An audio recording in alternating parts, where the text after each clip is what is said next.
Have you wondered about living elsewhere after you retire? Well, we have, almost daily. As you know, it's not an overnight decision. Hi, this is Gil and Gene of Retire There, a podcast about places to consider living in during your retirement. We started this show for selfish reasons. We will be retiring in the next few years, but we're not sure where. Then a light bulb went off in Gene's head. He asked, what are others doing? With so many baby boomers retiring, there must be many relocating. Let's connect with them and pick their brains. But first, a little background about us. I'm Asian, born in Brazil, and raised in Brooklyn. I'm an engineer turned attorney and practicing higher ed law at a college, and I love working with students, faculty, and staff. And now, I'm a podcaster. All right. I'm not Asian. Born and raised in Long Island, New York, a place I've always wanted to leave. I'm a law librarian working in a court who loves his job. We've lived in Bay Ridge, Brooklyn, New York for many years and have been thinking about our future home. So we will be speaking to folks from around the world who have moved to venues of their dreams and more. And we will share their intimate secrets. Whoa! Just kidding. We will offer information you may not find anywhere else, though. So stay tuned.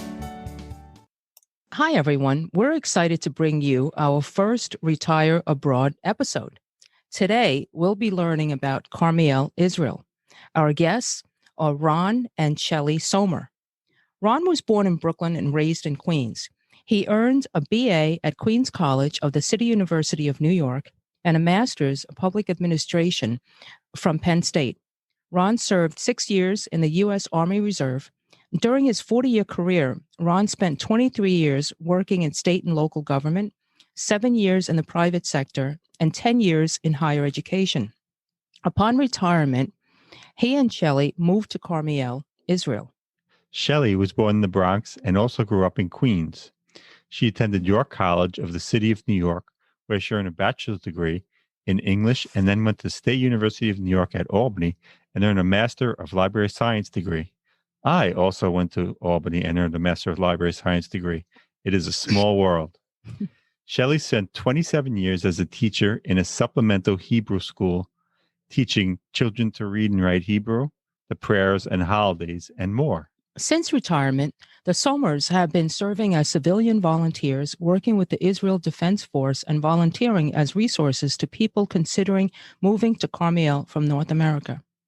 So welcome, Ron and Shelley.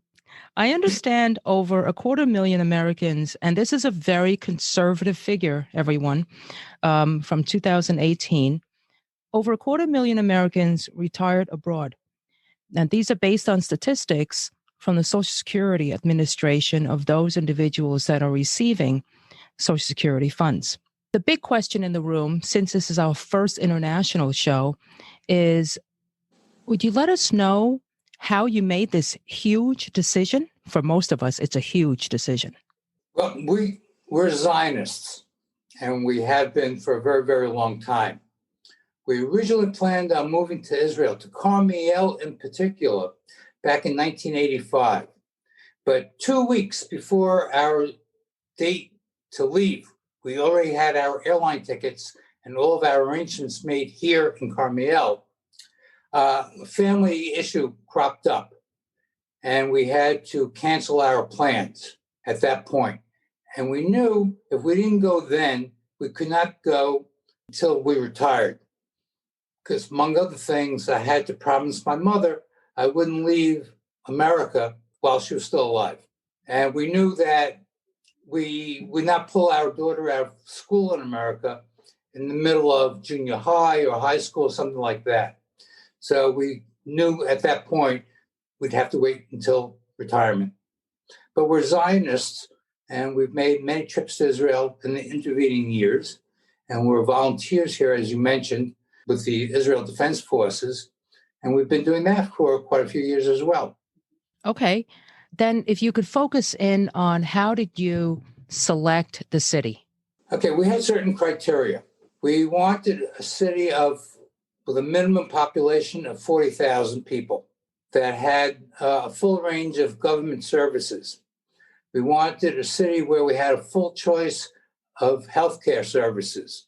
We wanted to be in the mountains as opposed to in the desert or on the seacoast. We wanted a certain number of English-speaking people. We wanted a diverse city, and Karmiel is a regional city here in the Galilee, so that we intermingle on a daily basis with the people who live in the surrounding Arab and Druze villages. So we have a lot of diversity here. And that's how we picked Karmiel. So do you have family back home, both of you? We left our daughter at home. That's why I'll call her. Where does she live? In Rochester, New York. Okay.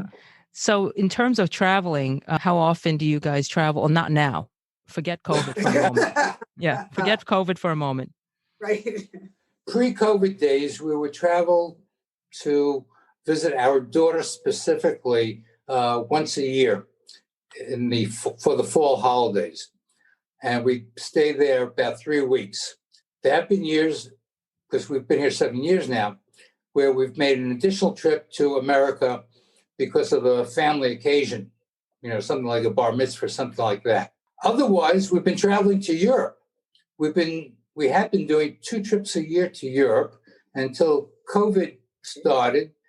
We planned on increasing it to 3 trips to Europe each year. Wow. We were just in Paris in February, just when the whole pandemic started. How long were you in Paris? We only go to cities. If we go to one city, we do 5 days, including our travel time. It's enough for us because we don't like to go to all the regular tourist places. Mm-hmm. I mean, I didn't come within miles of the Eiffel Tower. We saw it once, though. Yeah, from the distance. But, we have our own thing, and we particularly like just walking around the city and getting a feel for it, looking at the architecture, meeting people, and that sort of thing. And that's where we get our enjoyment from. That sounds great. How difficult was it, all the paperwork getting to Israel? What's the process? It's a long, difficult process. In North America, which is the United States and Canada, there's an organization called Nefesh B'Nefesh. They handle processing the paperwork for the Jewish agency, which decides whether or not you can come as an immigrant. Now, I'm not talking about someone who needs a visa, a work visa, for example, but someone who is Jewish and who can demonstrate that they are Jewish and want to move here. They can arrive, and at the airport, they are immediately citizens of the state of Israel. You get an identification card on the spot. That's amazing. You get that identification number that's used on everything. And as an American, you would be shocked on how that number is used. If you think your social security number is used too much, wait until you become an Israeli citizen and you have your national identity number that's used on literally everything. If you go to a store but they don't know you and use your credit card, they'll ask for your ID number. Wow. That your credit cards are tied to it. Well, I mean, it makes sense when you apply for it, but just everything is tied to this number. Yeah. If someone sends me a package in the mail, the regular postal mail, and I go pick it up because it doesn't fit in the mailbox, I have to give my identification number and show them my ID card. Okay. And they put that in the computer. Okay. Wow. So how hard is it to prove you're Jewish? I mean, I can play a Jew on TV, but I'm not in fact Jewish. Yes, but and thusly you cannot get a letter from a recognized rabbi asserting that they know that you are in fact Jewish. I bet I can. I wouldn't be surprised. You won't tell anybody. Now, I tell you, things are more difficult now than they were when we came. All right, I know that because now people have to get a criminal check through the FBI. When we came, we didn't do that. At least I don't remember doing that. Oh, that's a problem for us, Gil. Yeah. We're gonna have to check it. But still, there is a lot of paperwork involved. There's an application. They go through all your previous trips to Israel. You document that. You have to provide a story about why you even want to move to Israel. Then there's, after all your documents, and there are a lot of them, birth certificates, death certificates, divorce, everything, all right? They're submitted, and then they're reviewed, and then you called in for an interview. And then you have to pass the interview.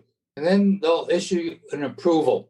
These days, with the virus, of course, things are taking longer. But it's a lengthy process. It takes months under the best of circumstances. What if you're not a religious Jew and you don't know a rabbi? Then you have more of a problem. You still need to prove that no, seriously. Right, yeah, sure. So you said you live in the mountains. Do you ever get the desire to drive to the ocean? That's 20 minutes away. Yeah, we'll be there next week when we go to the open air Arab market in Akka, where we buy our coffee from a guy who grows the beans there that he brings in from all over the world.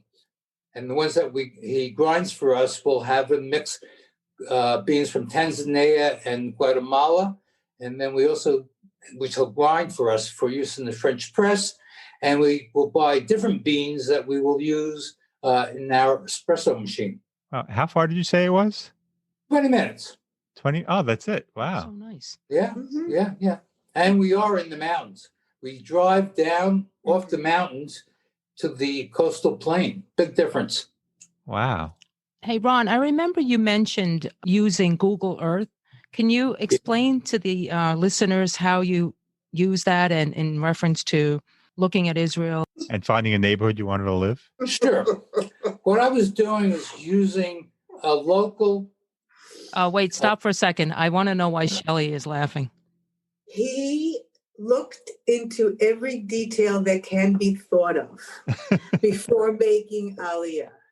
And I would just walk away. Yeah. Because what are you doing now? What are you looking at now? He said, don't worry, I know what I'm doing.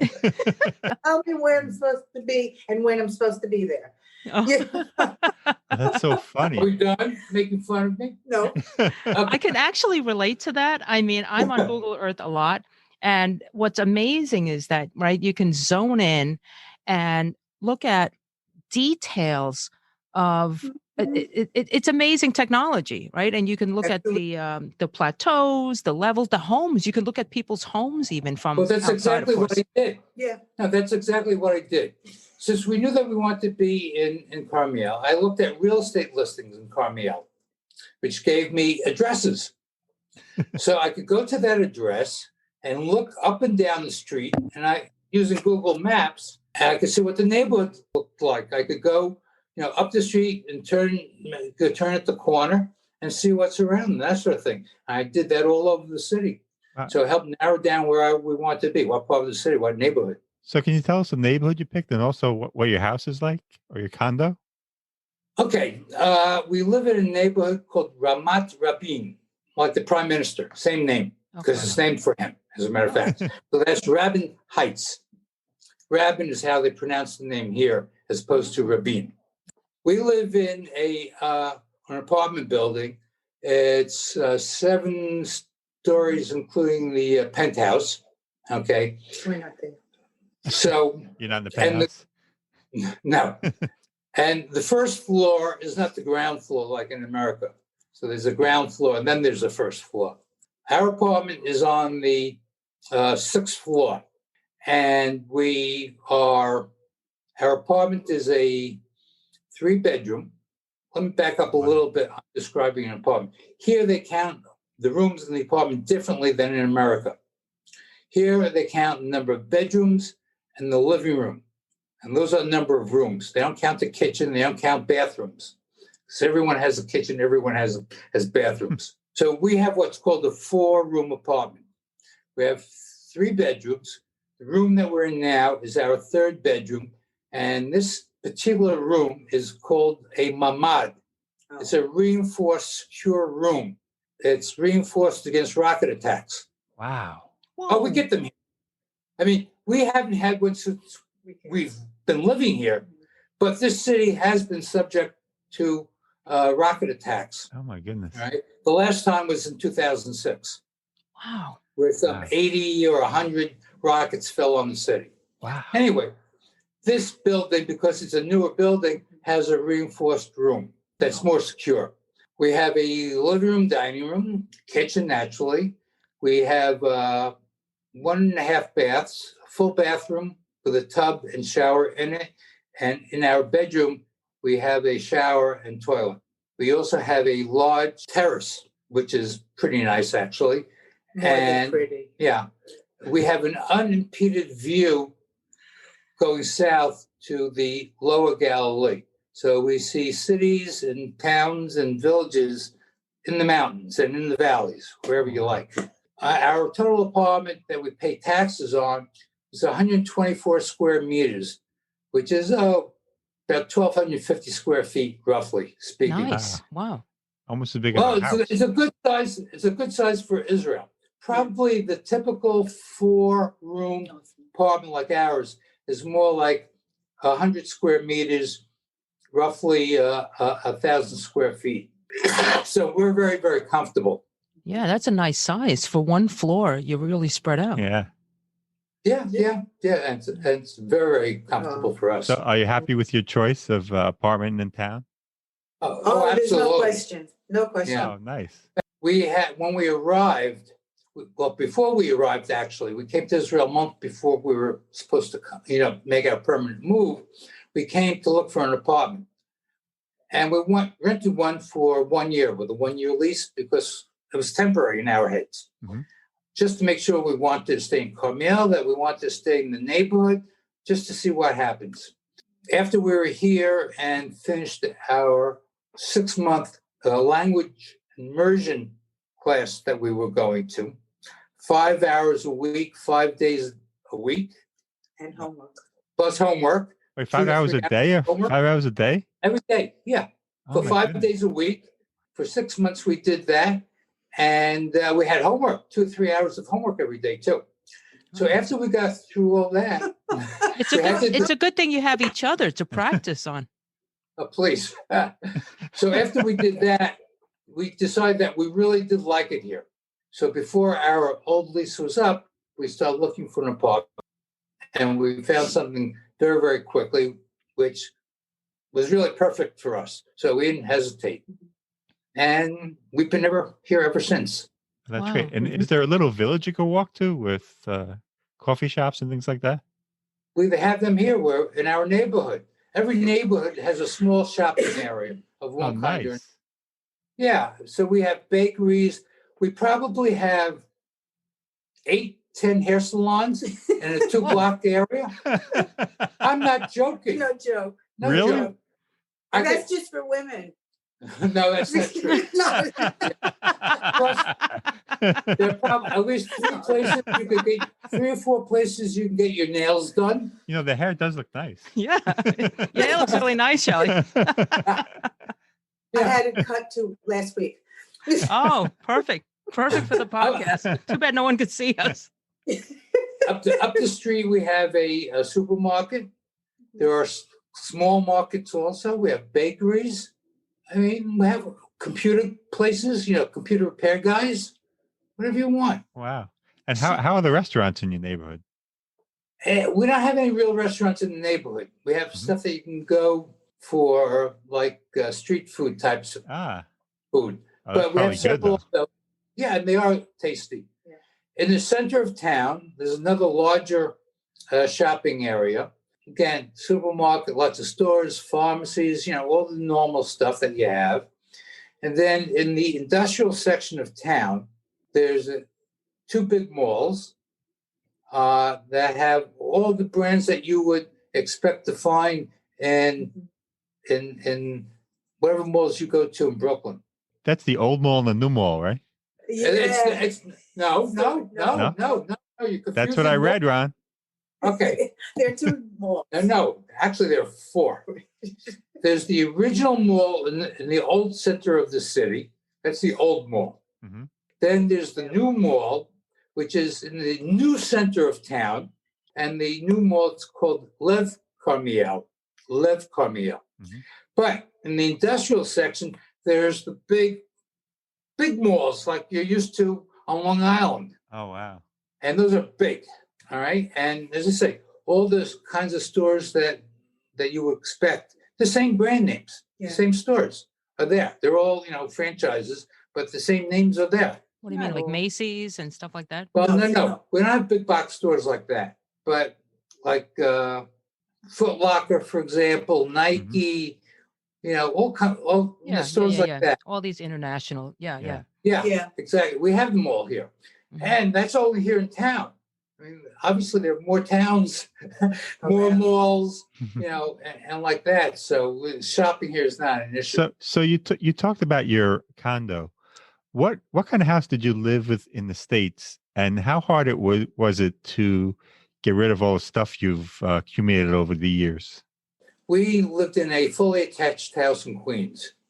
It was also around 1,350 square feet, 1,400 square feet.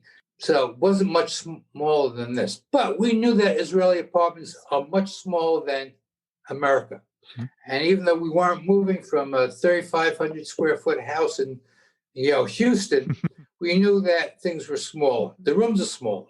Things that we knew that we weren't going to bring at all. Our 7-piece bedroom set that's bigger than the apartment. All right. I mean, we're lucky. In our particular apartment, the original owners had built into the master bedroom a walk-in closet. So that's what we have there. Israeli apartments do not have closets, period.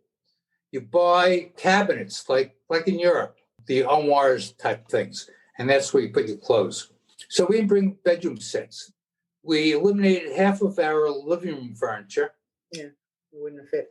Well, we didn't want to bring it anyway, but yeah, it was unnecessary. We couldn't have, the couch, the love seat, and all this other stuff. Yeah, the cost of shipping would have been tremendous. Oh, it is. No. I mean, we took a whole containers. We would have had room for everything. Right. In the States, we had 7 bookcases. I took 3. We had, well, you got to get rid of the books too, Is that the librarian? The librarian side says, Oh, well. I tried that. It didn't work. No, we knew that we wouldn't have room for it. I mean, it's as simple as that. So we cut out stuff like that. And in fact, so we didn't bring a bed. The first couple nights we were here, we actually slept on air mattresses on the floor. And we had no furniture because our container did not arrive until a couple weeks after we were already here. And when you get an apartment here, there's no refrigerator, there's no stove, there's no oven. You have to go out and buy your own. Oh, so that's even when you're renting. Yeah. The light fixtures, you're just going to have dangling light bulbs. Seriously, that's they take their stuff with them. Yeah, you take your things with you that you bought. Oh, interesting. And the landlord's not responsible for providing a stove, oven, that sort of thing. It's not their responsibility at all. Landlords do not pay the property tax. The renter does. Oh my goodness! What? Yeah. Okay, that's good to know. That's very good to know. Speaking of paying, is it true that Israel, if you move to Israel and you're Jewish, Israel gives you 6 months of money to live on? Yes. It's called Sal Klita. And the amount of money depends on a number of factors, including whether it's a family, single, couple, that sort of thing. Age also. Mm-hmm. But yeah, there's a scale depending on all these different factors. That's quite an incentive. It's not that much money. But it's something that that you can walk in and you have some money in your pocket. Yeah, that's nice. They give you cash money at the airport. No. Here's your citizenship and here's some money. And go this week to open your bank account because they do direct transfer to your bank account. Wow. Oh my goodness. That is so efficient. That's amazing. Were you guys in shock? Were you in shock? They knew about it. Well, you knew. He did some research, shall we say. Just a little bit. Okay. Fair enough. Okay. Yeah, so yes, you do get some money. It's not a lot of money. It really isn't. Mm-hmm. But it's I think they gave us for the 6 months. Let's see, it was like 43,000 shekels, which is, it's more than $10,000. Wow. That's a lot. Nice. To just walk into a country. Yeah. For two people. Yeah. Depending on what the exchange rate was that first year. And does the government care what city or town you move to? Do they care? No. No. They don't direct you to go anyplace. Mm-hmm. No. In terms of like they'll give you 10,000. Maybe it's the cost of living is higher in Karmiel or another. They give you the same amount regardless of where you live. Okay. Mm-hmm, mm-hmm. Okay. Yeah, the cost of living varies very significantly depending on where you live in the country. Tel Aviv, think of downtown Brooklyn, Manhattan, in terms of prices. Yeah. And right on the water, it must be expensive, right? God, yeah. It really is. Jerusalem is expensive. And then the north of the country and the south of the country are referred to as the periphery. Fewer people live in the north and the south than they do in the center of the country.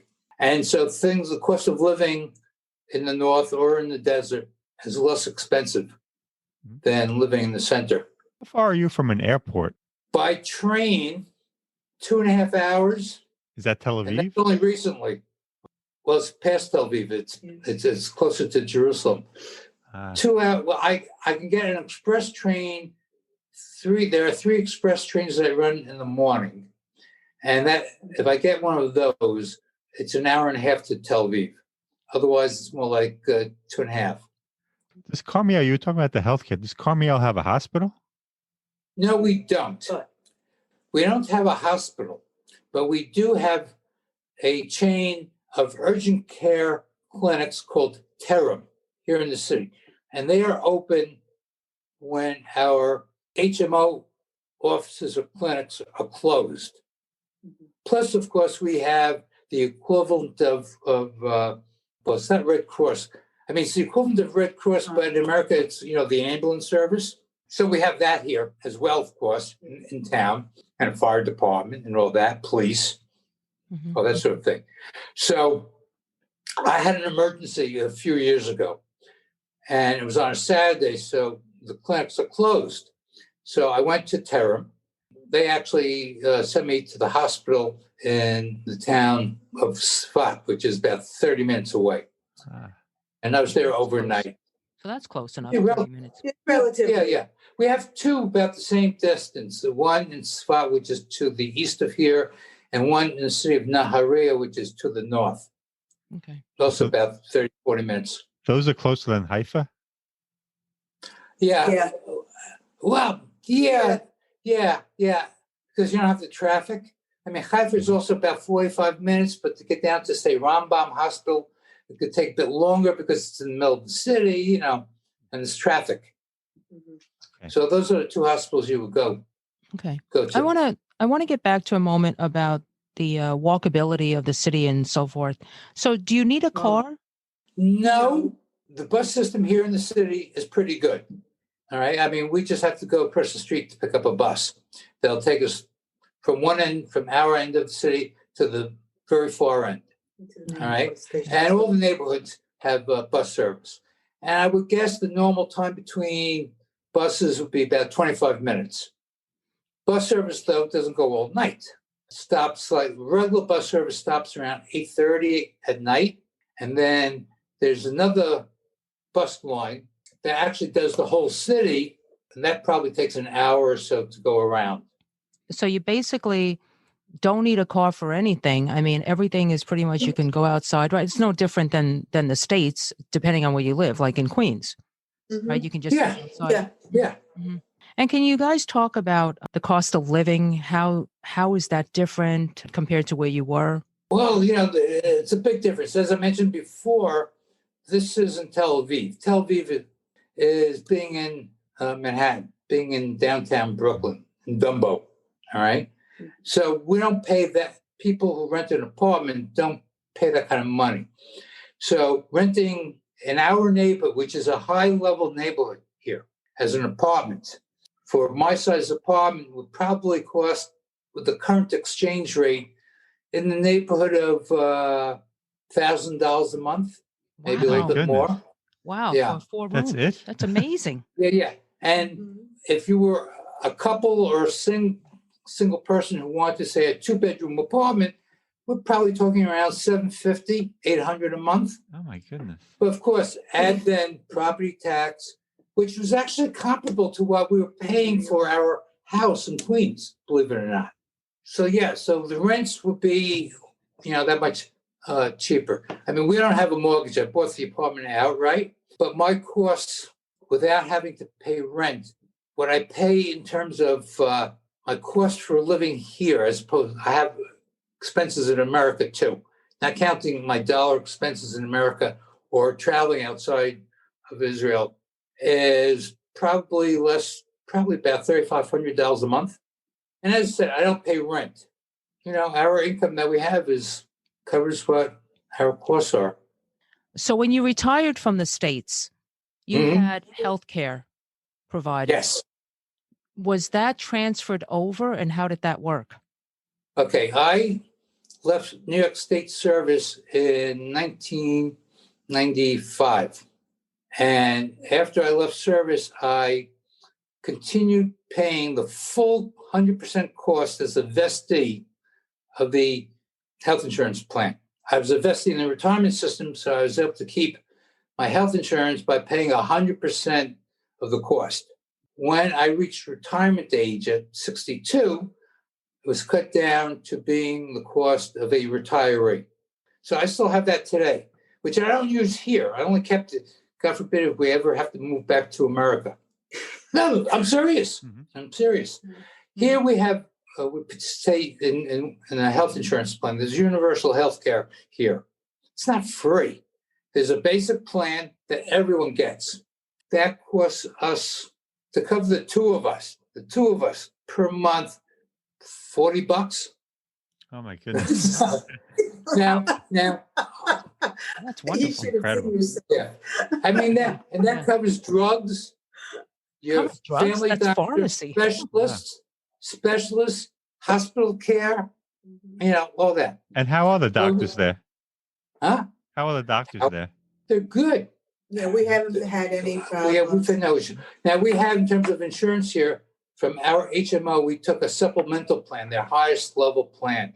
It gives us access to more doctors, more where they pay, not me. There is a copay to see a specialist. In a bad month for us, we pay for the extra insurance $75. That's comical. I mean, prescriptions are covered. Yeah. All that. I mean, I don't take a written prescription to my pharmacy. I go there with my HMO ID card. They swipe the cash register, and it all comes up. So health insurance here is cheap. Food depends on what you eat, but you got to also do a proper comparison. You got to wrap your head around the different weights and measures here. We're metric here. So here, when I go buy a kilo of meat, it's 2.2 pounds. If I gave you a price that I pay per kilo, because that's how they price everything, then it wouldn't make sense compared to America. But some things are cheaper. The things that are imported, like the American brands, are naturally going to be expensive. Many Americans who come here don't adjust to the local brands that they have here.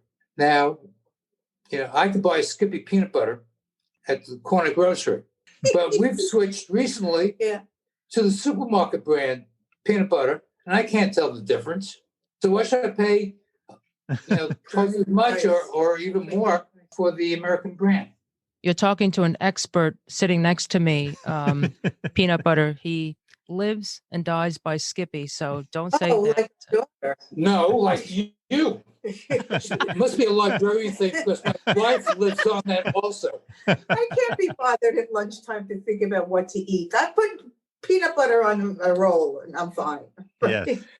Yes. Yeah. So, produce could be very cheap, very, very cheap if it's in season. And a lot of it depends on where you shop. The supermarkets are going to be a higher price than in certain kinds of markets, like a greengrocer, for example. We have a large one here in town, and the prices are cheaper. If we really wanted to go cheap, you could go to any of the open air markets in the big cities. Like in Tel Aviv, it's called the Karmiel market. In Jerusalem, it's called Machane Yehuda. And, and they have in other cities too, where things are much, much less expensive. And the variety is so huge, your eyes will pop out. That's amazing. And everybody specializes. It's all fresh, real fresh. And you never had a salad in a restaurant like you get one here. It's like they just pulled it out of the ground. Oh my goodness. Before they put it on the plate. There's nothing wilted. No. Nothing like that at all. Let's say you get an order of scrambled eggs. Believe me, you don't get French fries with them. You get a fresh salad. Everything's with the salad. Everything. Yeah. Oh, that's funny. That's great. Would you tell us a little about what you do on a daily basis, like an average day? Pre-COVID? Yes, pre-COVID. Yeah, pre-COVID. Okay, besides the normal errands that you do, like shopping and the like, we go to a winery once a month, even now, because we drink a lot of wine. We go through a case of wine every 4 weeks. Whoa. 3 to 4 bottles a week. We really do. It's more like 3. It's Israeli wine? Yeah, we go to a local winery where they actually make the wine there. I'm not talking liquor store. When we need olive oil, I use olive oil when I cook on almost everything. We actually go to the press and get it. We get a carton. Oh, that's so great. I buy 2 liters at a time. That doesn't last as long as you might think. So is it extra virgin oil first cold pressed? Yeah, we've gotten it. We've taken it out of the case, whatever it's called. We've gotten it once we actually got the olive oil poured into the 2-liter can directly from the tank where the oil is collected from. Wow. When I say fresh. It's fresh. Oh. None of those jars anymore. Yeah. Good for That's you. amazing. So it all depends on where you shop.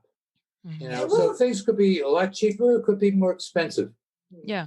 I'd like each of you to answer the next question.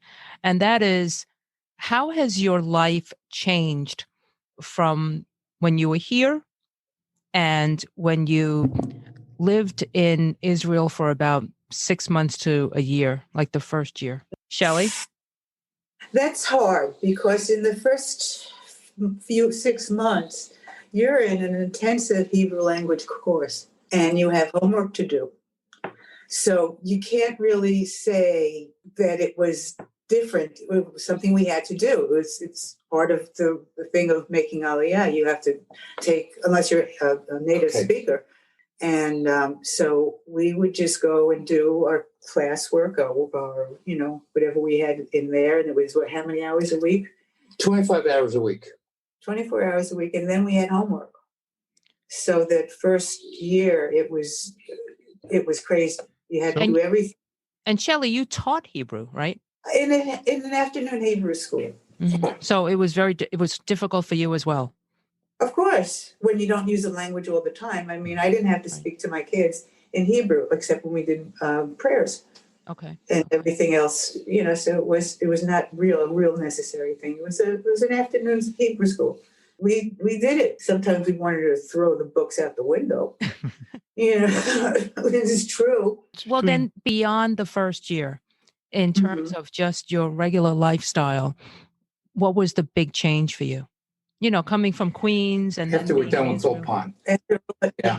My life was. Oh no, coming from Queens, especially our part of Queens, we weren't far from here. What they do here. So there hasn't been the Jewish lifestyle. The Jewish lifestyle, because it was all there and it was here. Better stuff here.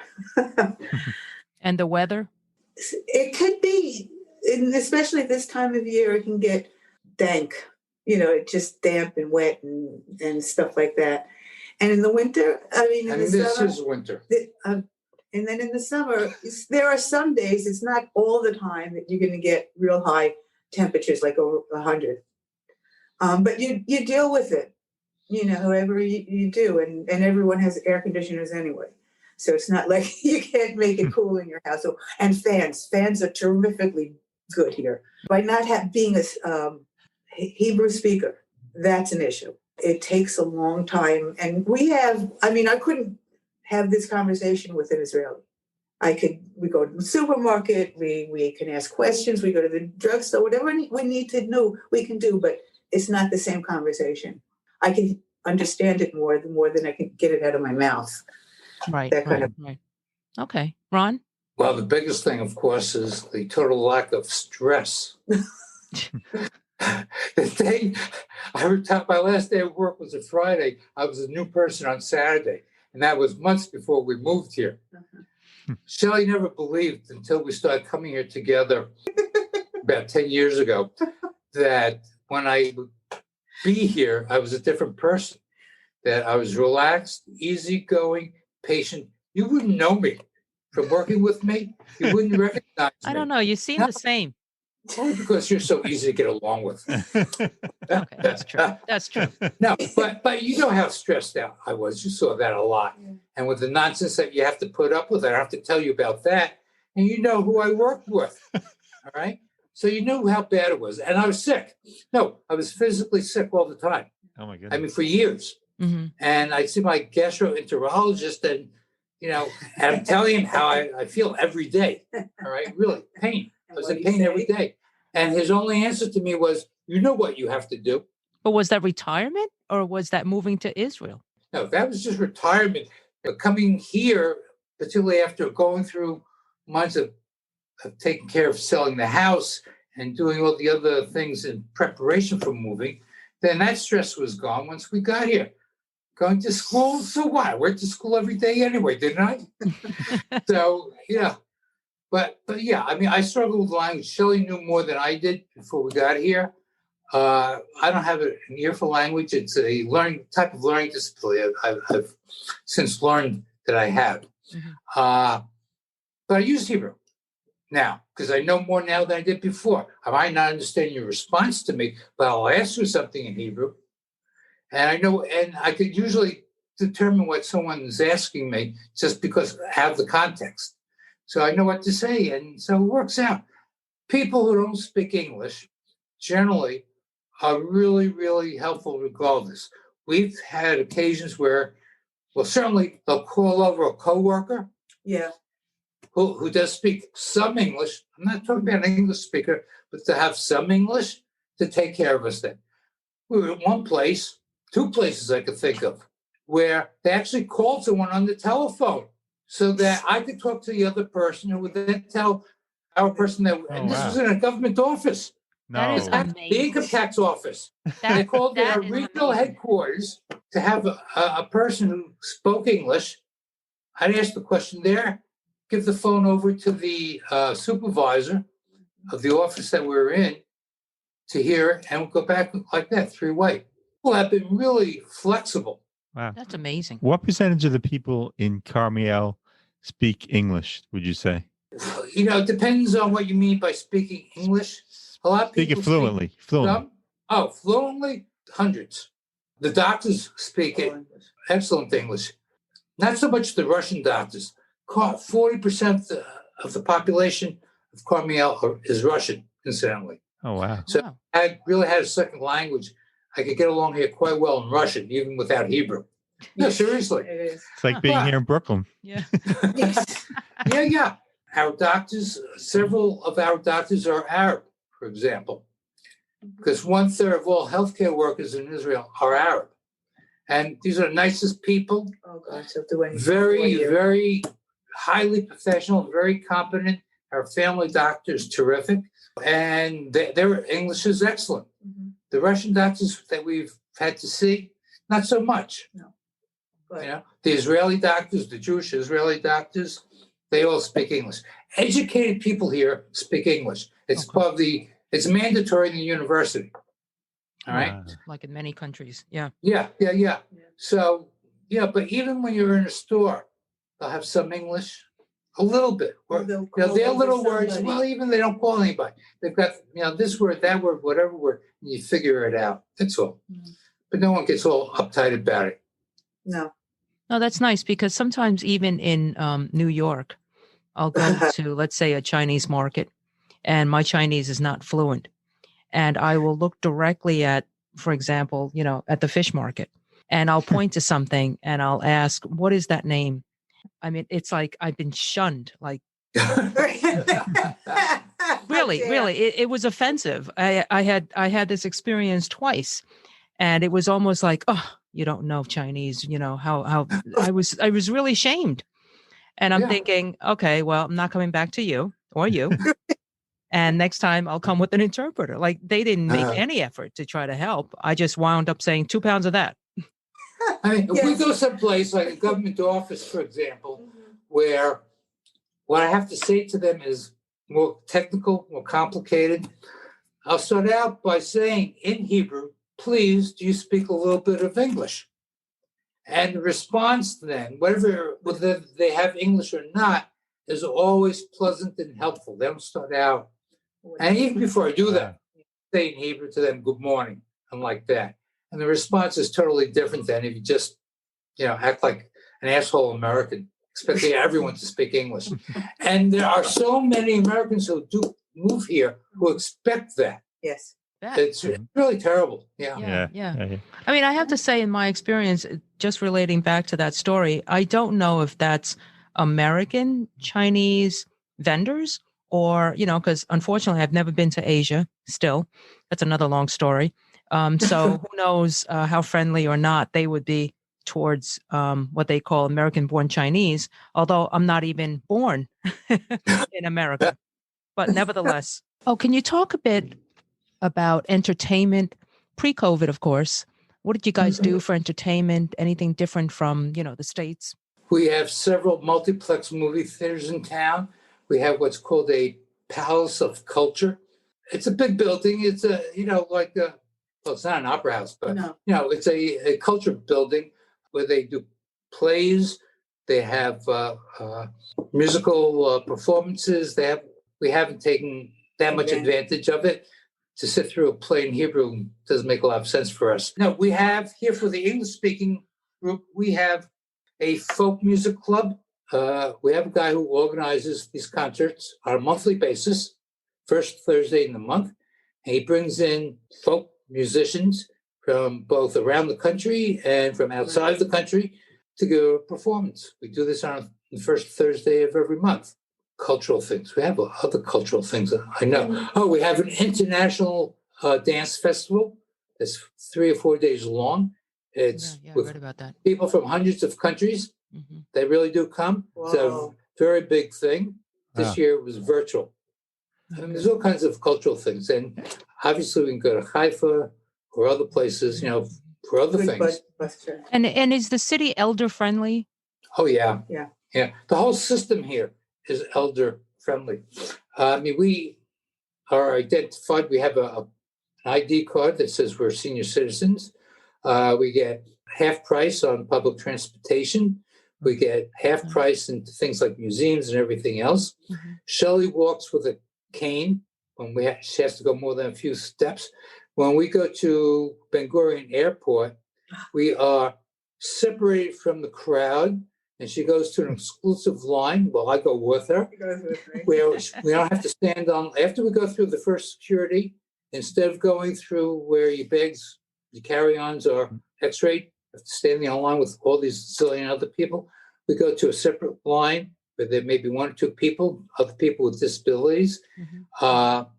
They move us to the front of the line everywhere. They do the same thing in Europe, incidentally. They do the same here. Yeah, not in America, of course. No. They've done that here. That's not the case, actually. Remember? I had a broken arm, and they let me in front of the line at the airport. Yeah, so from now on, he's going to wear that sling when we go traveling. As long as they don't ask for, proof. X-ray, yeah. Yeah. So, the country is very senior friendly. And we have a story. We were at a cafe in Tel Aviv. Home care worker brought an elderly person to the cafe to sit at Sidewalk Cafe. She brought the older woman there who was waiting for a friend of hers to come to join her. In the meantime, then the home care aide went off to do errands. Well, the woman was left alone, and she was there for a while, and as I said, the aide was off, and the second person hadn't arrived yet. You should have seen the way people from the cafe jumped around this woman to make sure she was all right. You would think it was her granddaughter was there taking care of her. That's how they treat people here. Yeah. No, that's respect. Yeah. Exactly. Yeah, it makes you feel like a human being, you know? Are there any professional sports teams in your area? Yeah, there are. Soccer, I think it's basketball now. I mean, not like Major League here locally, but I don't do sports, so I couldn't really answer the question. But yeah, there are sport teams. But you volunteer, though. Can you tell us a little about your volunteer work? Okay, with the Nefesh B'Nefesh organization.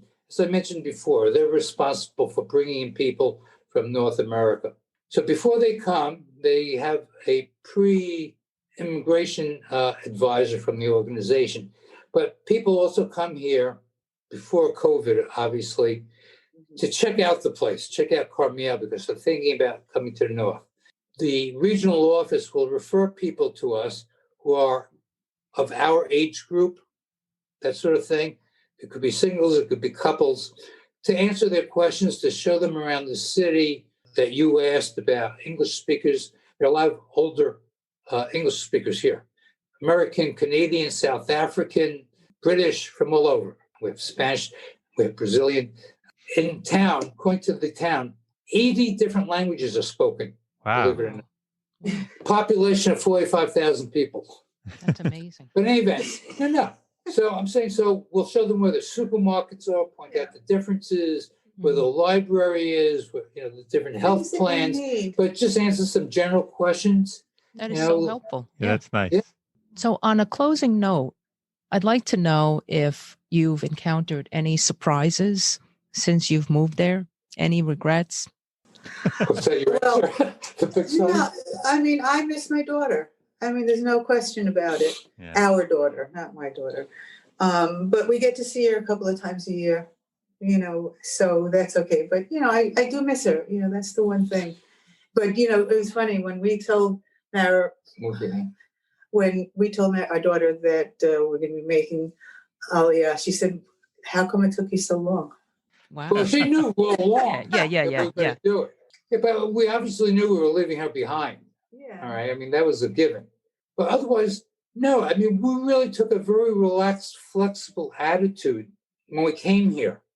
And so any obstacles that we came to, we went around. I mean, we didn't get all worked up over any of the stuff. We just fixed it. We didn't even go back to Nefesh B'Nefesh and said, help us. I took care of it myself. And yeah, there are things that happen. You have to adjust. It is a big adjustment. It's a different language, very, very, very different culture. This is not North America. Definitely is not. It's 21st century. It's 18th century also at the same time. 23rd century. Okay. I mean, there's a big adjustment, but we went with the flow. So we didn't have a hard time with anything. I mean, we tell people, even from Nefesh, people that we know from there, how easy it is. It is. We're not fighting anything. So, we were fine. We didn't run into any surprises. Okay. All right. So we're good here. All right. Wonderful. Well, listen, guys, we want to thank you so much for taking the time and explaining everything to all our listeners. And we've learned a ton. And this is so important. I'm so happy you guys are happy. This is so nice. And something, we really are happy. Yeah, you look happy. He's good. Yeah. That's it. Okay. So when you plan, after you retire in a couple of months, by the way, we get the first shot of our vaccine on Thursday. When do you get yours? Probably next year. I'm not a healthcare worker. I'm not essential, so it's going to be a while. Over here, people who are over age 60 are getting the shot priority. Oh. Wow. It's 80 here, I think. Yeah, well, that's if you look at it wrong. Yeah. All right. But yeah, so that's how they treat seniors better here, to give you an idea. Yeah. Well, for me, it's going to be very hard to prove my Jewish descent, because I know I don't look it, but underneath it. Oh, don't say that. We have people that look just like you here. Here. In Karmiel. But I still have to we prove do. my descent. Yeah. I guess I'll so have it's to not- speak to. But Gene Rabbi. said it's not hard. I'll have For to. me. Yeah, I know for For Gene. me, because I can For play Gene. one on TV. I can play at you on No. TV. Everyone at work thinks he's Jewish, and he's told them he's not. They keep talking to him. Like, well, they don't speak Hebrew No. to him, but. Well, I Wait, claim did you go to Buffalo, Gene? no. Our son Max does. Oh, our daughter went there. Oh wow. Oh. I did go there for 5 days and dropped that. So I did technically go there, and I have an ID card that I found recently. Okay. On that note, all right. Thank you guys very much, Yeah, thank you so much.